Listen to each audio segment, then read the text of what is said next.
Two lap carts, one of mass 5 kilograms and the second mass 2 kilograms, are both initially at rest on a frictionless track. Momentum before is equal to momentum after, so we're going to set those two equal to each other. If momentum before is equal to momentum after, we're going to have combined mass of 5 plus 2 times initial velocity of 0 is equal to our 5 kilogram mass going to the left, so times v, we don't know that velocity, plus our 2 kilogram mass going 5 meters per second to the right. When we do that math, we have 7 is the total mass times 0 is equal to 5v plus 10. Subtract 10 to the other side, and we have negative 10 is equal to 5v, and then when we divide by 5, we get negative 2 meters per second for our velocity of our 5 kilogram cart. Determine the change in momentum. Change in momentum is also impulse, but change in momentum here we can do by mass times the change in velocity. For our first object, we've got a mass of 5, final velocity negative 2, initial velocity of 0. Do the math, we get negative 10 Newton seconds. For the second one, we expect the same thing, the same impulse, but we'll go ahead and do the math. 2 times 5 minus 0, which would be 10 Newton seconds. Going down to number 2, same kind of idea. They're starting initially at rest. We have a 4m mass and an m mass. As we set this up, we can say that we have 4m plus m.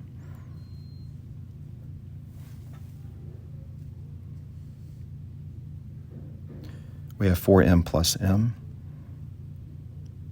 times the initial velocity of 0 is equal to 4m times the velocity of x plus m times 8v, or we can just rearrange that to 8mv. 4m plus m would be 5m times 0 is 0, but we can go ahead and cancel out the m's. That'd make it even easier. 4 times 0 is 0 is equal to 4x plus 8v. Subtract the 8v to the other side.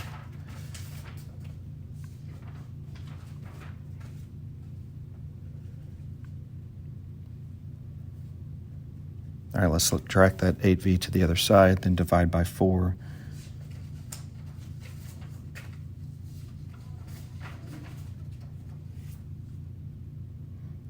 And we get negative 2v as our velocity of the 4m object after the explosion.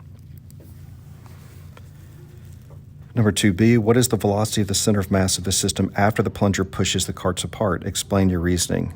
What was the velocity of the center of mass before the plunger was pushed? They weren't moving, so the velocity of the center of mass is 0. Now ask yourself, were there any unbalanced external forces applied to the system? And the answer is no. So the velocity of the center of mass after the plungers were pushed is still 0. Initial velocity of center of mass is 0, and the velocity of center of mass does not change unless there is an unbalanced external force applied.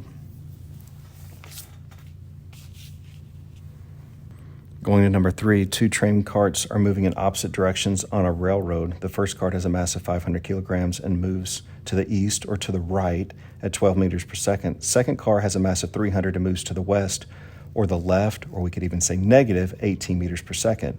When the cars collide, they lock together, so they're connected after they hit. Doesn't say they're at rest, but they're connected.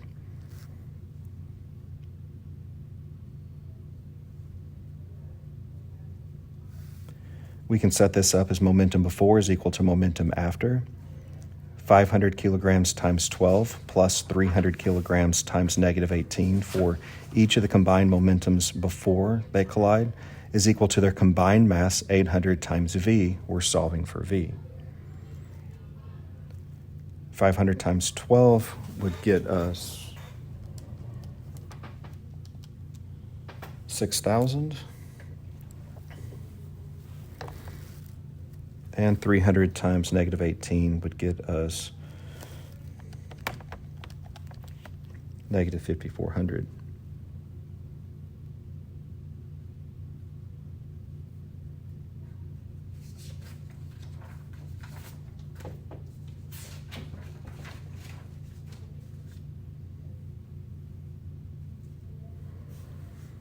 Is equal to 800v.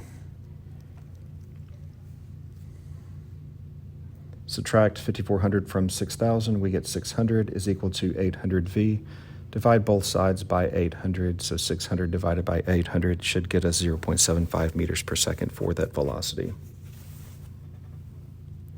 Determine the change in momentum of each cart. Change in momentum, again, is impulse. We can do force times time, which we don't have, or mass times the change in velocity, which we do have, so that's what we're going to do.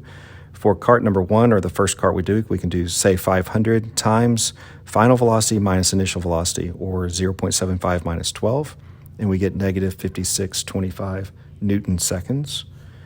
And for cart number 2, we can say that the mass is 300 times the final velocity, 0.75, minus initial. It was minus a negative 18, which means plus 18. And when we do that math, we get 5,625 Newton seconds. Number 4, a novice physics student performs a lab using 2 carts. He pushes a cart of mass 2m to the right with a speed of 2v. A second lab cart of mass 3m is initially moving to the left at a speed 5v. The 2 carts collide, and the first lab cart rebounds and moves to the left at a speed 3v. In terms of given quantities and fundamental constants, determine the velocity of the second cart and the state of its direction. So we're going to add up the momentums, 2m times 2v plus 3m times negative 5v. It's negative because it's to the left, and we have to demonstrate the opposite directions. After they collide, we have 2m times negative 3v plus 3m times, we're going to say x because we don't know that velocity, and I don't want to add in any extra variables and get confused with all the v's. We can cancel out the m's all the way across, makes things a little bit simpler. On the left, we would have 4v minus 15v is equal to negative 6v plus 3x.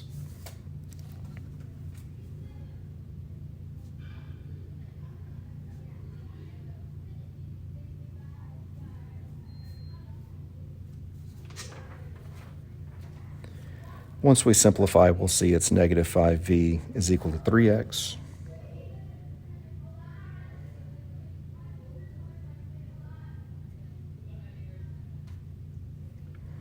And divide the 3 over, and we get negative 1.67v is equal to the x. That would be the velocity of the 3m cart after the collision.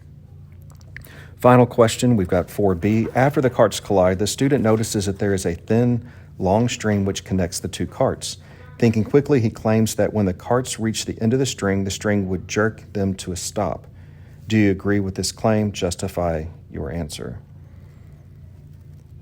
I would say no. Momentum in the form of velocity would be transferred from the 2m car to the 3m car, but also you can think about it as jerking them to a stop. We would have a momentum then of 0. Well, if we know that momentum is conserved unless an unbalanced external force acts, is this string an unbalanced external force? That string is tension and is connecting 2 objects in our system, so it's definitely internal.